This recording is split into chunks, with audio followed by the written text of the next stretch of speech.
Estamos entonces en 2 Corintios capítulo 9. Con la ayuda del Señor vamos a terminar hoy. Vamos a hacer una pequeña recapitulación de lo que veníamos diciendo.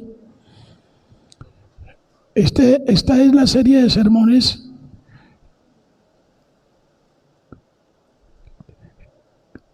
con la cual estamos preparándonos para tener la consagración de miembros. Entonces, pues ya no veo bien. Habíamos partido, sin perder 2 de Corintios, habíamos partido del libro de los Proverbios.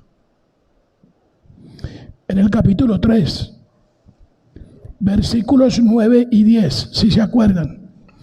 Y dice en Proverbios 3, 9 y 10, dice que honra a Jehová con tus bienes y con las primicias de todos tus frutos, y serán llenos tus graneros con abundancia, y tus lagares rebosarán de mosto. De pronto el equipo tiene mucho volumen, el equipo pequeño, el módulo del micrófono. Gracias. Y habíamos dicho ahora 8 días que honrar no es otra cosa que reconocer la importancia o la dignidad de alguien. Y estábamos diciendo también que bienes, en este contexto nuestro que estamos estudiando, es un concepto general de las posesiones terrenales. Y estábamos diciendo que las primicias es un concepto particular de lo que es primero y lo que es mejor. O sea, yo le doy a Dios, yo para honrar a Dios, para reconocer su dignidad, le doy lo primero y lo mejor. También les dije hace 8 días, y no sé cómo lo van a tomar, otra vez les digo, en el Nuevo Testamento no hay mandamiento para diezmar. En el Nuevo Testamento nada es por obligación. En el Nuevo Testamento nada es por decreto, por ley, por imposición, por impuesto. En el Nuevo Testamento todo es voluntario. Dios quiere que usted lo ame, pero que lo ame voluntariamente. Dios quiere que usted le sirva, pero que le sirva voluntariamente. Dios quiere que usted lo siga, pero que lo siga voluntariamente. No por obligación, no por ley, porque estamos en la gracia. ¿Qué más dijimos ahora 8 días sobre este tema?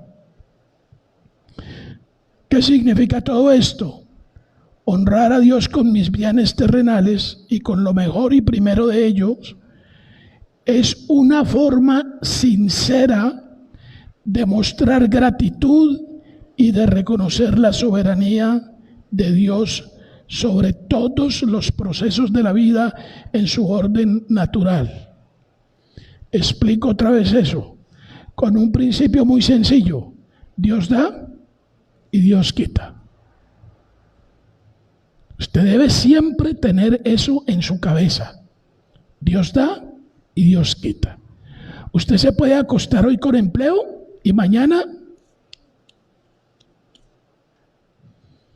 usted se pudo acostar anoche sano, vigoroso, y se levantó enfermo.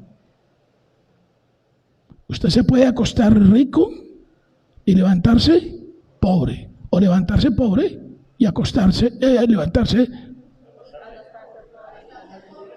levantarse pobre y acostarse rico, ¿sí? Bueno, la situación puede cambiar. ¿Por qué? Porque Dios da y Dios quita. El gran principio.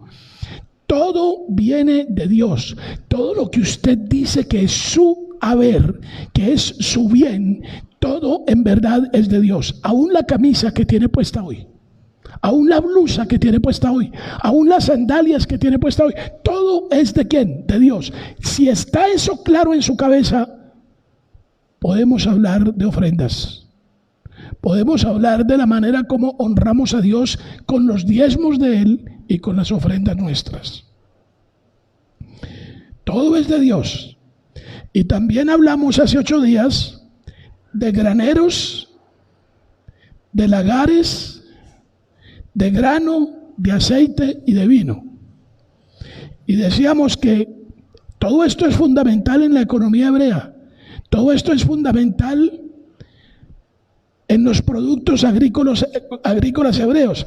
Hablar de granos, hablar de vino, hablar de aceite era hablar de prosperidad en todos los campos en Israel en esa época.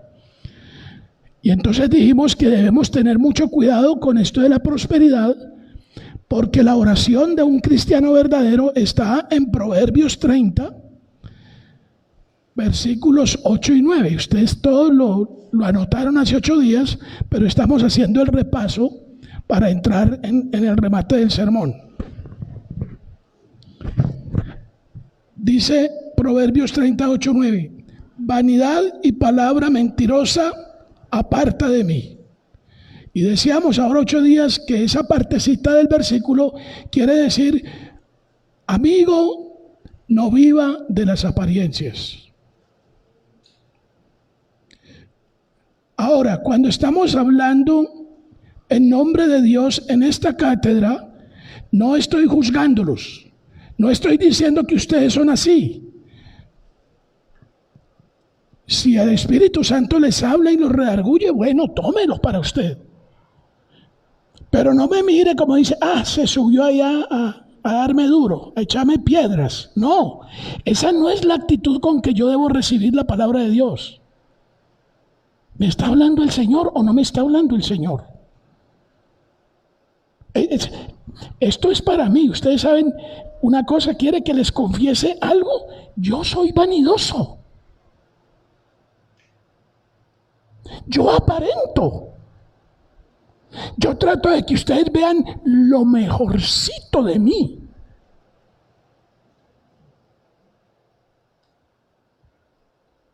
Pero ese no es el propósito para el cual Dios me dio la plata.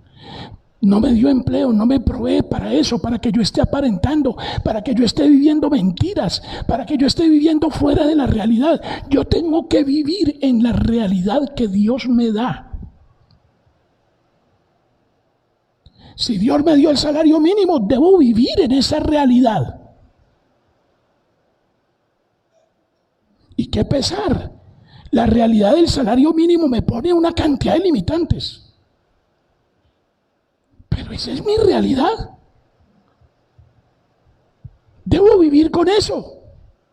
Si quiero un doble salario, pues hombre, me esfuerzo, duplico mis turnos de trabajo, me rebusco, hago y le pido a Dios: bendíceme, Señor. Pero acuérdese que Dios piensa diferente a usted en eso y diferente a mí también. Porque Dios le dice: trabaje con sus manos, mijo, no robe. Trabaje con sus manos, haga cosas buenas para que comparta con los necesitados. Y yo le pregunto otra vez, porque me pregunto a mí mismo: ¿para qué trabajo yo? ¿Por qué me preocupa estar desempleado? ¿Por qué quiero tener un ingreso? Porque yo necesito nevera, pagar las facturas, tener un celular de última generación, mantener el carro. Yo tengo necesidades, yo necesito plata. Esa es la forma como yo pienso. La forma como piensa es: dice, mira, trabaja, consigue dinero, haz dinero, pero para que compartas. Todo eso hablamos hace 8 días, ¿no es cierto?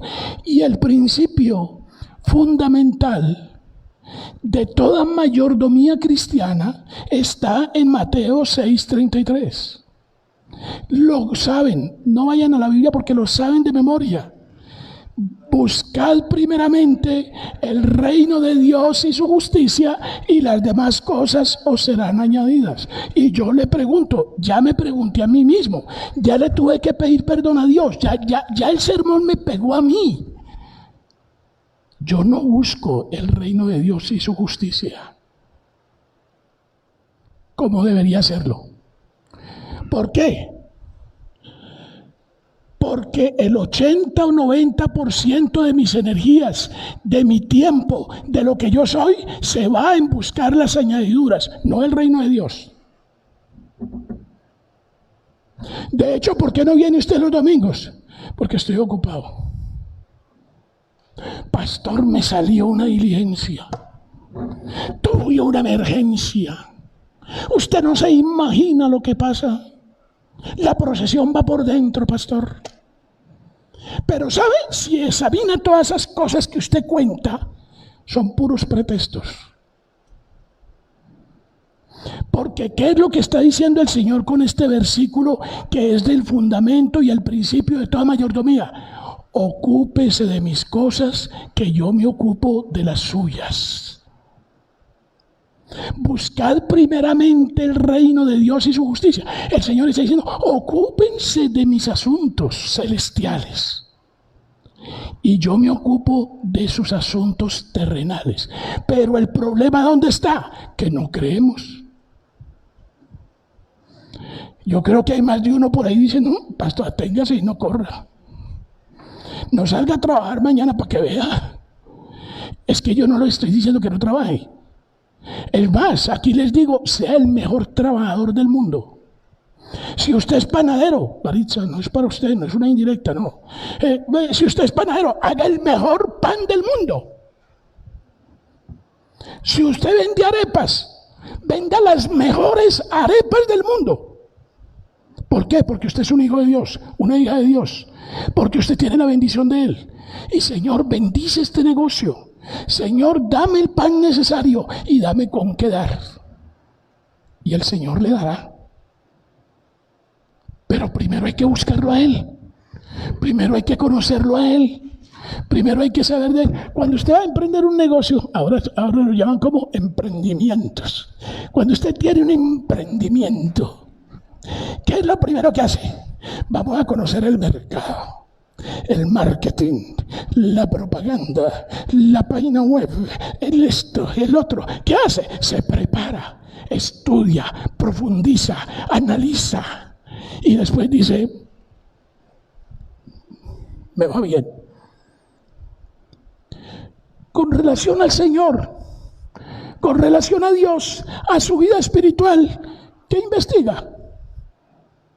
¿Qué analiza? ¿Qué profundiza? ¿Cómo calcula el costo? ¿Le invierte tiempo a eso? Es donde quiero su atención, hermano. Este principio es verdad. Esto es palabra de Dios, lo está diciendo Dios. Me da miedo decir que lo ensaye, porque es que no es asunto de ensayar, es asunto de creer. Es asunto de creer. El orden de prioridades en asuntos de finanzas y en asuntos de mayordomía, óigame bien, las prioridades no son negociables. El que siembra abundantemente cosecha. Y lo que el hombre sembrare, eso también cosechará. No vayan a irse por el evangelio de la prosperidad. No estoy hablando de eso. No estoy hablando de eso.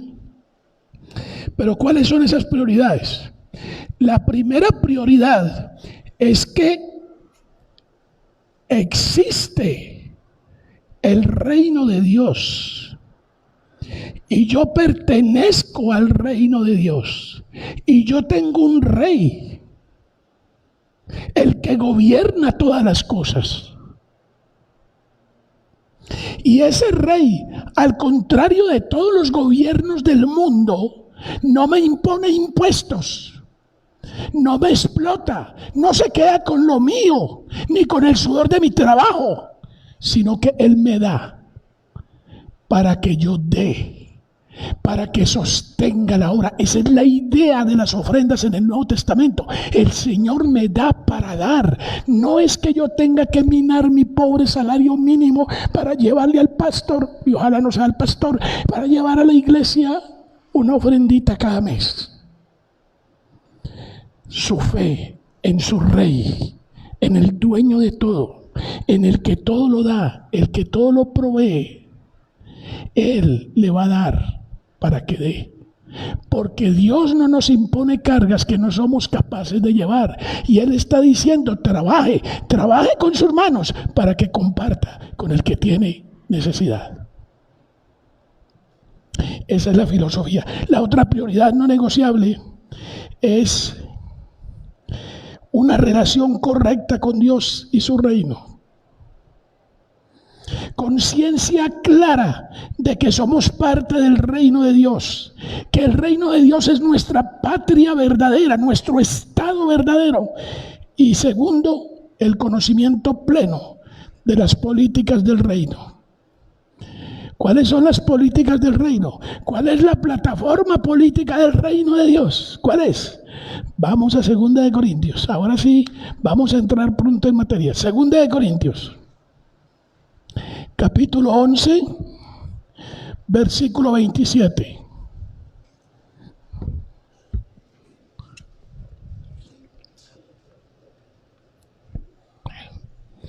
Pablo, para que aquí nadie me venga a decir, pastor, usted nos está planteando un cristianismo muy arrastrado,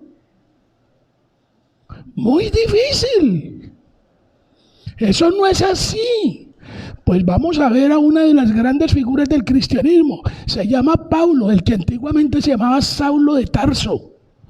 Gran apóstol, gran plantador de iglesias, un hombre incansable para el establecimiento del reino. Mire lo que dice en el versículo 27, 2 de Corintios 11, 27, en trabajo y fatiga, en muchos desvelos, en hambre y sed, en muchos ayunos, en frío y en desnudez. Hermano, yo leo este versículo, a mí me da vergüenza. Les confieso, desde que soy cristiano, nunca me he acostado con hambre. Ni cuando fui misionero en el Baupés. Yo les he contado los milagros que Dios hizo allá, cuando no teníamos nada para comer. Pero nunca nos acostamos. Mis hijas no pueden decir, mi papi por ser misionero nos puso a aguantar hambre. No. Estudiaron en los mejores colegios, en las mejores universidades. Nunca les ha faltado nada. Dios ha hecho una provisión tremenda. Yo me pongo a leer lo que padeció Pablo. A mí nadie me ha azotado. No me han pegado. Yo no he naufragado una vez en el Baupés en una canoa, pero eso el agua me daba por aquí yo no tengo este récord que tiene este siervo de Dios, de sufrimientos, de privaciones. Y él era un hombre rico. Él renunció a todo lo que él era por el amor de Cristo. Políticas del reino. Vamos en materia. Políticas. Lucas capítulo 6, versículos 20 y 21. Lucas. Ayúdenme a leer porque mi voz, ustedes ven que está cansada, está bastante agotada. Entonces, Lucas 6, 20 y 21. Ayúdenme a leer todos, pero van a leer bien, no como leyeron la confesión leamos bien. Palabra por palabra, escuchándonos los unos a los otros. Vamos a leer todos bien. El versículo 20 y el 21. Y alzando los...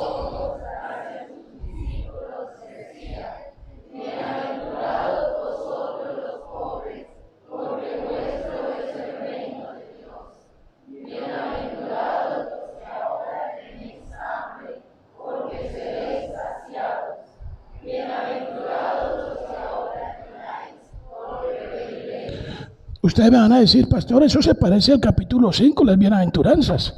Entonces Dios está hablando de cosas espirituales. Sí, espirituales, pero también materiales. ¿Por qué? Vamos a seguir leyendo. Pasémonos al versículo 24. Leamos el 24 y el 25, todos. Mas hay...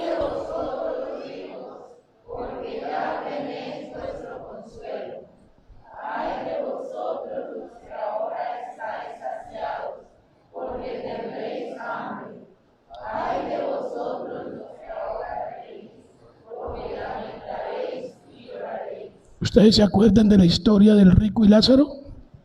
¿Se acuerdan? ¿Qué era lo que tenía el rico? Banquetes todos los días. Vino, bebidas, comida exótica. ¿Y el pobre Lázaro? En la puerta esperando las migajas. Cuando se cambió el papel y nos fuimos a la otra vida, ¿qué era lo que tenía el rico? Sed. ¿Y qué era lo que pedía? No pedía un vaso de vino.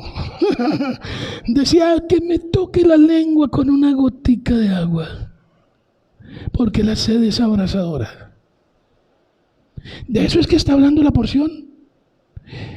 Hermanos, no pongan su corazón en las riquezas. No pongan su corazón en el dinero. Si Dios los bendice con plata, hagan plata toda la que puedan, pero es para compartir. Es para compartir.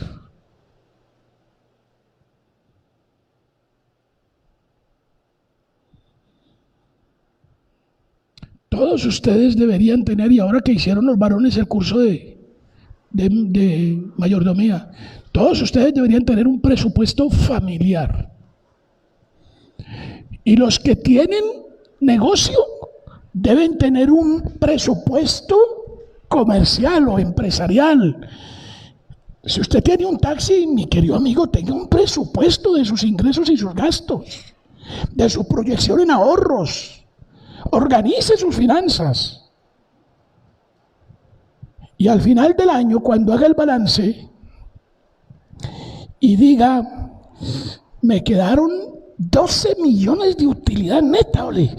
¿Cómo así? Vea, organizadito, llevando bien las cuentas, no dejando perder nada y cogiendo hasta el último centavito y dándole utilidad. Mire, me quedaron 12 millones de utilidad. Bueno, pues supongamos que 6. Bueno, seamos de 3. Le quedaron 3 de utilidad neta. ¿Qué va a hacer con esos 3? ¿Qué va a hacer? Debe tener también un presupuesto para la utilidad. Una parte va a los ahorros, otra a la capitalización y otra... Pero, ¿qué para Dios? ¿Qué para los necesitados? ¿Qué para el vecino que está sufriendo ciertas limitaciones? Gigliola me contaba de una paciente esta semana de 30 años de edad, con 3 hijos.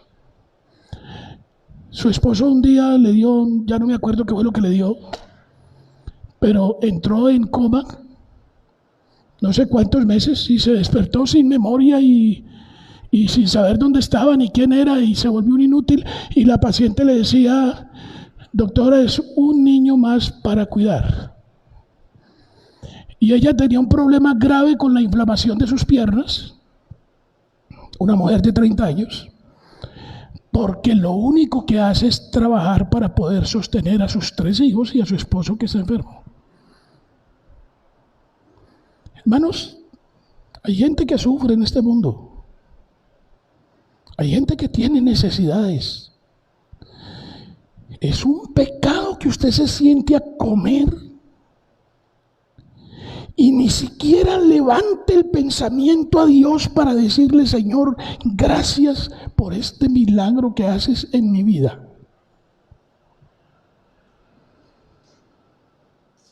Y mucho más pecado cuando se levanta con indigestión, eruptando, y no le llegue a la cabeza que hay una cantidad de personas que no comieron ese día. Y vivimos protestando. Y vivimos bravos, y vivimos enojados, y vivimos todos enojados, bueno, etcétera, etcétera. Las leyes del reino. Santiago 2:5, rápidamente. Tengo que terminar hoy. Santiago 2:5. Hermanos míos, oíd. ¿No ha elegido Dios a los pobres de este mundo para que seáis ricos en fe y herederos del reino que ha prometido a los que le aman? Un reino. Ahora, mis hermanos, vamos con la ayuda del Espíritu Santo a 2 Corintios 9. Ya habíamos leído hace 8 días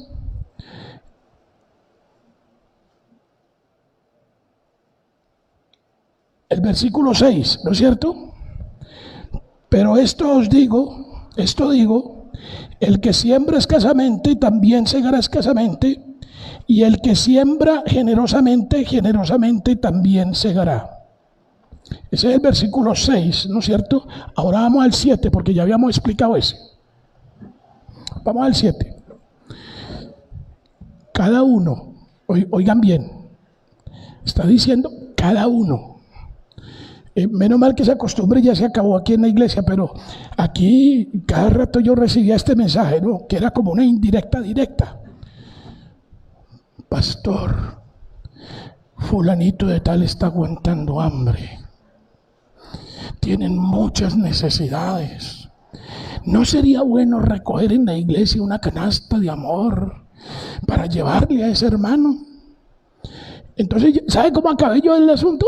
Se acabó esa costumbre aquí en la iglesia. Okay. Yo le decía, bueno, ¿y tú por qué no le llevas un mercadito? ¿Tú qué has hecho por el hermano? ¿Ya te diste cuenta qué has hecho tú por el hermano? Lo que quiero decir es esto, no es que sea malo que la iglesia en común organice ofrendas, no es malo, es bueno, pero tampoco nos tenemos que acostumbrar a que sean los otros. Yo empujo, yo doy la idea, yo tengo la magnífica iluminación y que lo hagan otros. No, métase la mano al drill. Y aquí está mi aporte. ¿Quién da más? Pero eso de que esa afectación de piedad que sería bueno. No. Obre con fe. Cada uno. Entonces dice aquí en el 7, cada uno dé como propuso en su corazón. Cada uno. Dé como propuso en su corazón. No con tristeza, ni por necesidad. La parte interesante del versículo. Porque Dios ama al dador alegre. La parte interesante del versículo. Porque Dios ama al dador alegre. Y es que esto del dar es un asunto de gracia. Retroceda un poquito ahí en 2 Corintios, capítulo 8, ahí en Corintios. Es un asunto de gracia. Aquí en la iglesia hay unos generosos tremendos, unas personas, y esta iglesia es generosa. Vivo muy agradecido de Dios por ustedes porque son muy generosos. 2 Corintios 8, versículo 1. Quiero que comprendan en qué consiste esto del dar, ¿no? Versículo 1 dice, asimismo, hermanos, os hacemos saber la gracia de Dios. Oiga, os hacemos saber ¿qué? La gracia de Dios que se ha dado a la iglesia de los de Macedonia. En los versículos 2 al 4, Pablo dice que los de Macedonia era una iglesia pobre, que estaba en dificultades, tenía problemas. Acuérdense que en esa época perseguían a los cristianos, los expropiaban. Y esto del desplazamiento forzoso no es nuevo, eso ya existía ya con los primeros cristianos. Entonces había mucha necesidad entre los cristianos. Sin embargo, miren lo que hace la gracia de Dios en una comunidad pobre, en una comunidad necesitada. ¿Qué hacía? Miren el versículo 4, eso lo ponía a llorar a uno. Dice, pidiéndonos con muchos ruegos que les concediésemos el privilegio de participar en este servicio para los santos. ¿Qué haría yo con una congregación que los domingos me rogara pastor, por favor, denos la oportunidad de dar más. Pase otra vez la bandeja. Repita el ofertorio. Pastor, por favor, queremos esa bendición. Esta iglesia no ora así, porque no tenemos el interés en la plata, ni nuestro ministerio debe ser motivado por el dinero. Pero quiero que comprendan la idea de en qué consiste dar con alegría. Dar con alegría a pesar de mi necesidad. Yo no sé si a usted le ha pasado, pero a mí me ha pasado muchas veces. Yo quiero conservar esto. No es que algún día me sirve. ¿Qué tal que me haga falta más adelante? Y sabiendo que el otro hermano mío lo necesita, y yo con esa gana de retener eso ahí, tenerlo ahí, a lo mejor se pudre y después tengo que botarlo. En vez de compartir con alegría, aún a pesar de mi necesidad. Nosotros los pastores y los plantadores de iglesias y los misioneros tenemos un grave problema. ¿Sabe por qué? Porque esa parábola de la viejita que dio las 2 moneditas, ¿sí? ¿Eran negras o eran blancas? 2 blancas, 2 monedas sin valor, ¿no? Pero ¿sabe qué? Nosotros los pastores y los misioneros y los plantadores de iglesia vivimos de las monedas de las viudas.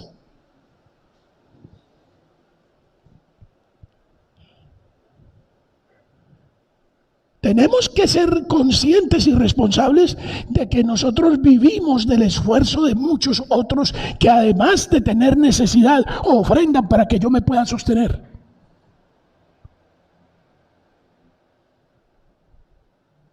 Tenemos que tener cuidado con eso, porque recibimos la plata de las viudas, las 2 moneditas de las viudas las recibimos y con eso es que nosotros comemos.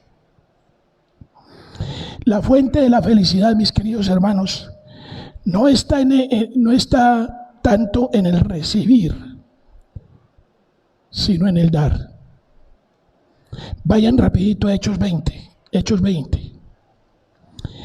35.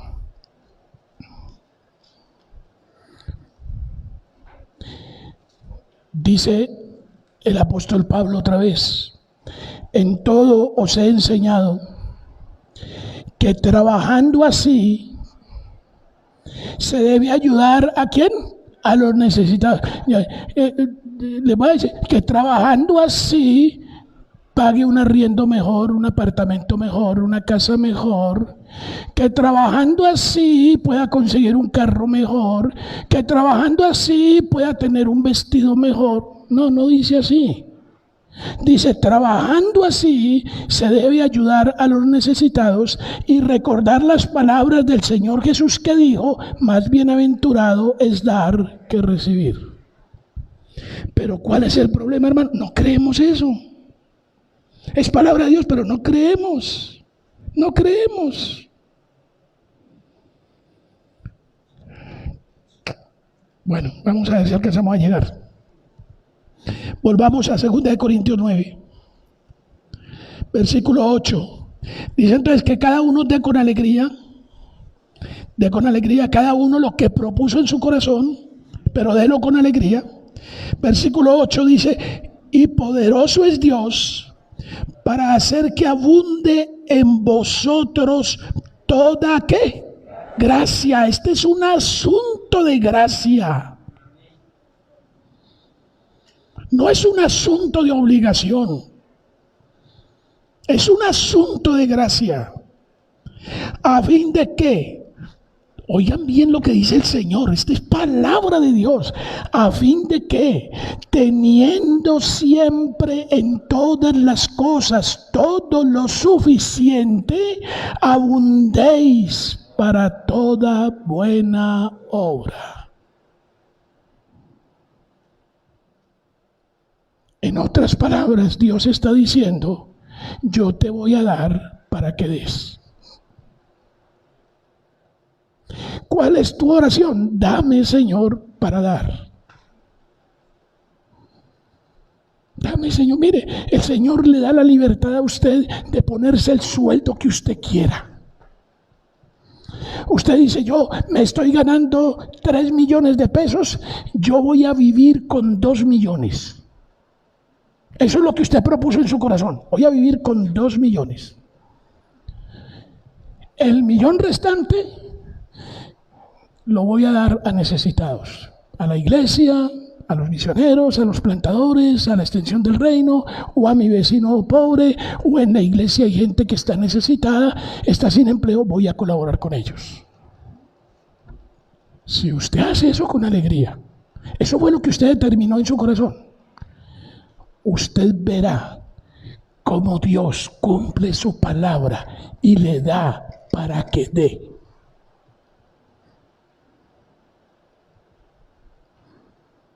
No es un cambalache, porque el cambalache es evangelio de prosperidad. ¿Cuál es el cambalache? Yo te doy, Señor, para que tú me des el 100 por 1.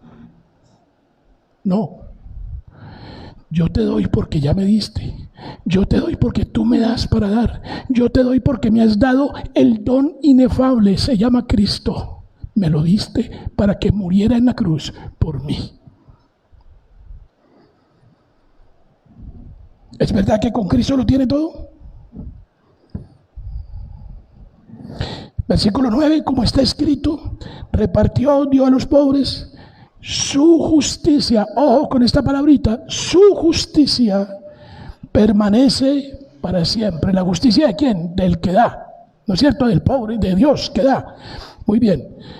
Y la justicia del que da aquí también, porque lo vamos a ver enseguida. Como está escrito, repartió, dio a los pobres, su justicia permanece para siempre. 10. Y el que da semilla al que siembra y pan al que come, proveerá y multiplicará vuestra sementera y aumentará los frutos de vuestra, ¿qué? Justicia.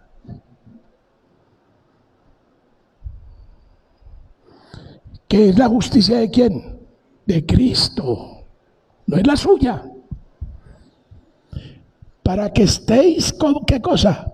Enriquecidos en todo, para toda liberalidad, o cambiemos la palabra, para toda generosidad, la cual produce por medio de nosotros acción de gracias a Dios. Estoy siendo claro, me estoy esforzando por ser lo más claro posible.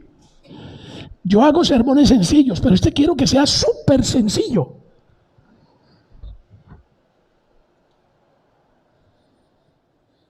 Los frutos de vuestra justicia.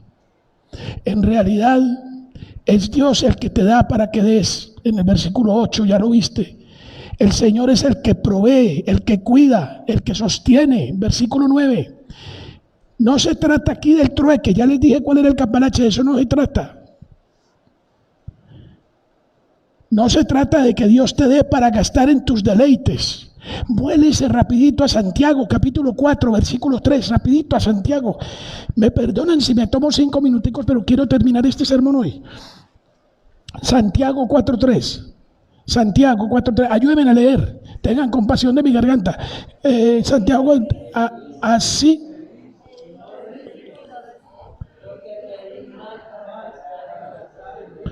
Bueno, ese fue el ensayo. Vamos todos, ahora sí. Pedís.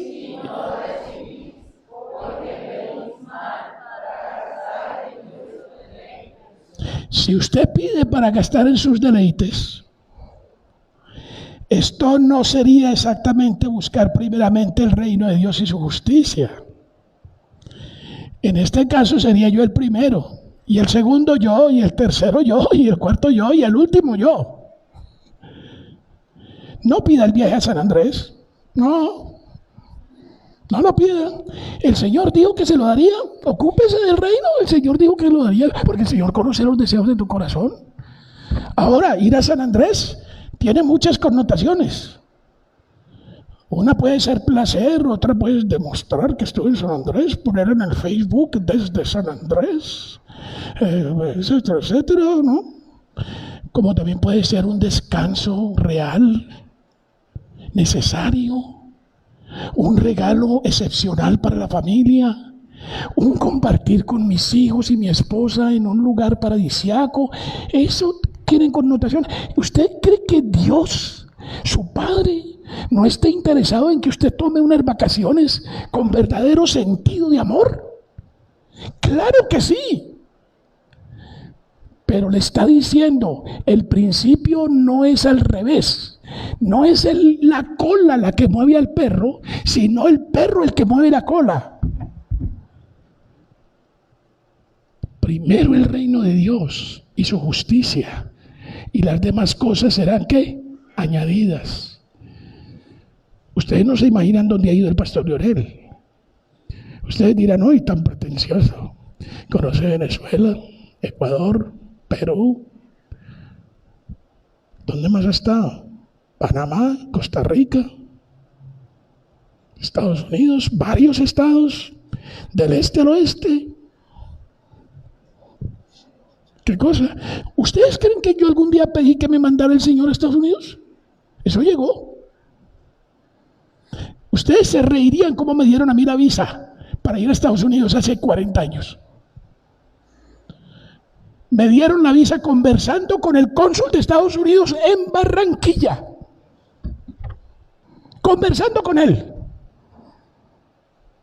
Sentado, a mí y a toda mi familia.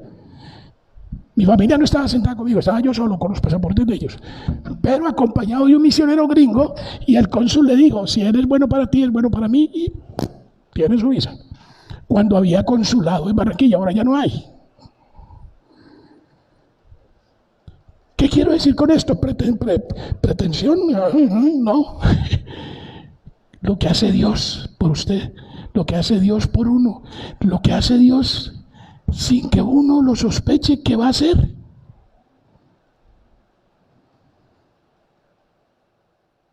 Y de esas cosas no me queda remordimiento. De otras cosas que yo sí he hecho con mi tarjeta de crédito, de eso sí me ha quedado remordimiento.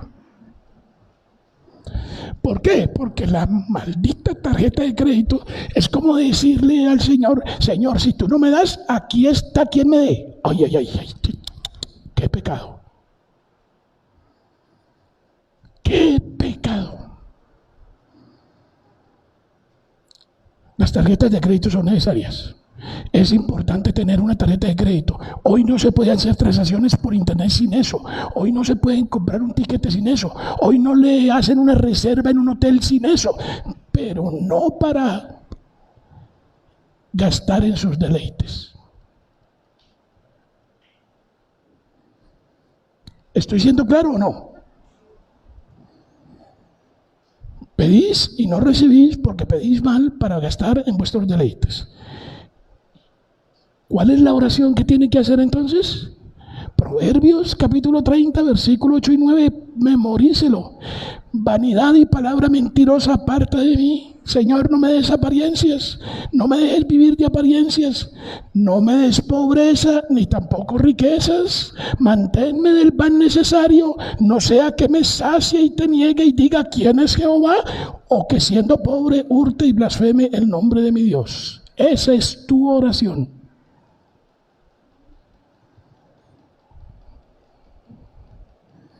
Dar con entusiasmo y generosidad es un asunto de la gracia de Dios. Si volvemos a 2 Corintios 9, versículo 14,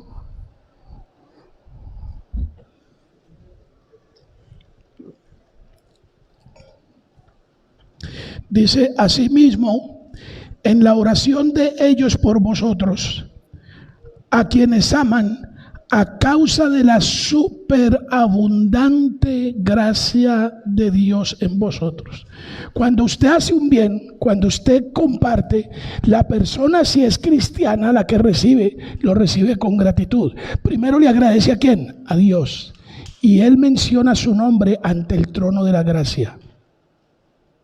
Señor, gracias por haber hecho a Ricardo un instrumento para bendecirme. Gracias por tu provisión amorosa.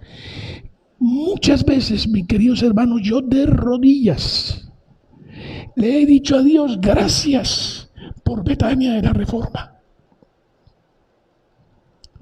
porque me bendices a través de ellos.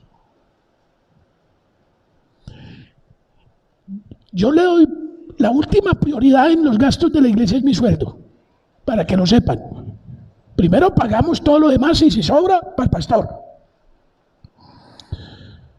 Pero esa plática me ha llegado en unos momentos que son como un dulce bálsamo para mi vida. No contaba con esto.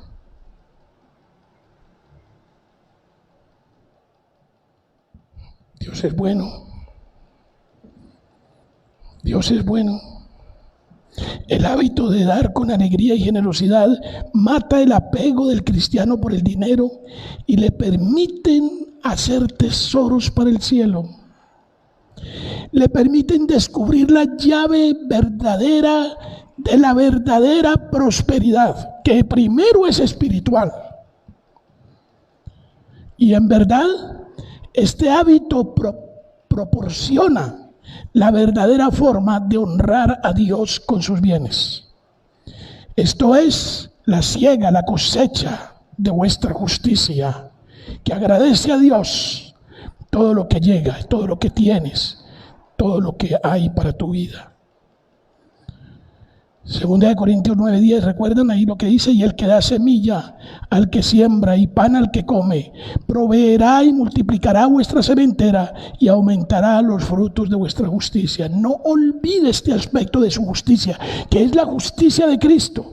¿Se acuerdan de lo que leímos en Proverbios 19:17? No lo busquen, vamos a ir rápido. Proverbios 19, ustedes lo anotaron el domingo pasado. A Jehová presta el que da al pobre, y el bien que ha hecho se lo volverá a pagar. Palabra de Dios. Proverbios 28:27, el que da al pobre no tendrá pobreza, mas el que aparta sus ojos de él tendrá muchas maldiciones.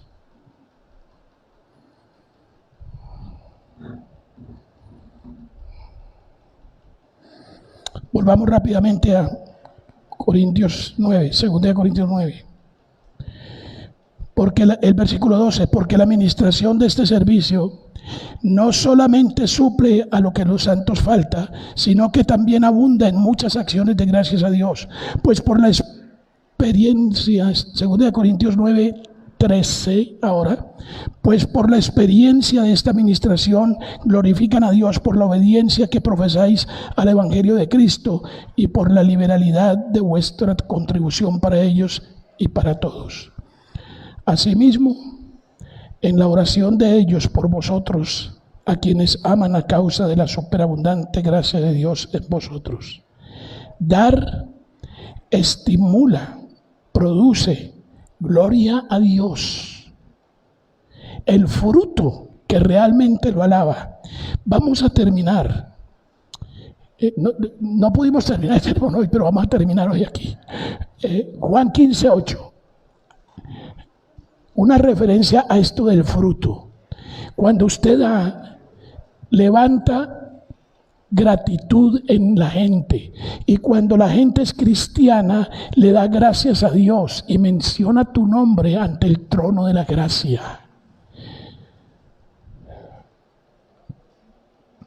Juan 15:8. Por favor, todos, pero con entusiasmo, entendiendo lo que están leyendo. Todos, por favor. En esto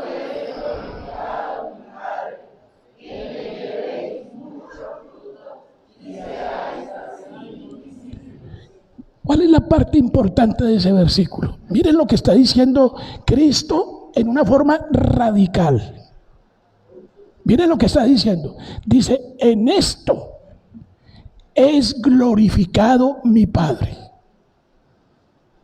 ¿En qué es glorificado mi Padre? En que llevéis ¿qué? Mucho fruto.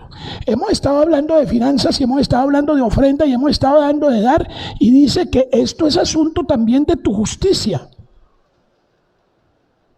Pues vean, una manera de glorificar a Dios es dando fruto, y el dar es uno de los frutos de tu justicia. de la justicia de Cristo en ti, en que llevéis mucho fruto. Y la manera de poder ser verdaderos discípulos de Cristo es lo mismo. Dice, en esto es glorificado mi Padre, en que llevéis mucho fruto y así seáis mis discípulos. No se puede ser discípulo de Cristo si no das fruto. No se puede alabar al Padre si no da fruto. Santiago te dice, la fe sin obras es ¿qué? Muerta. Hermanos, que Dios nos ayude. Nos toca un sermón más, porque hay que concluir con el don inefable. El último domingo de este mes estaré en Cartagena, Dios mediante, con todos los ancianos. Ustedes van a estar solitos aquí. No, con el Señor, que es mucho más importante, en la presencia de Dios. Pero me queda un domingo para concluir, entonces, ahora sí, prometo que concluyo el próximo domingo el tema. Pero espero que el Espíritu Santo les ayude a entender con claridad qué es esto del dar y qué es esto que llamamos los diezmos en el Antiguo Testamento. No por obligación, no por imposición, no por orden del pastor, no por nada, sino por amor, por gracia, voluntariamente, porque nos convencemos que si sembramos mucho, cosechamos mucho, y que el que nos va a dar para que demos es Dios, y que la filosofía del reino es que trabajemos para compartir, no para llenar los bolsillos, y mucho menos para nuestros deleites. Padre Celestial, gracias por tu palabra y gracias por tu evangelio. Ayúdanos a entender tu mensaje. Danos un poco más de fe, danos mucha más fe para que podamos vivir con la certeza de que la Biblia es tu palabra, que lo que tú dices es la verdad, que tú no mientes y que cumples lo que dices y lo que prometes. Padre, bendice esta congregación en su generosidad, en su amor, en su familiaridad, pero ayúdanos a ser mejores. Ayúdanos a poder mostrarle al mundo cómo se establece justicia, amor, solidaridad, convivencia, tolerancia, cooperativismo. Padre, ayúdanos para que tu nombre sea exaltado y para que los frutos sean reales en nuestra vida y tu nombre enaltecido, tú, oh Padre, glorificado, y pueda la gente decir, verdaderamente son discípulos de Cristo. Te lo pido, Padre, pastoréalos, pastoréame, ayúdanos, bendícenos, ilumínanos en el nombre de Cristo Jesús. Amén.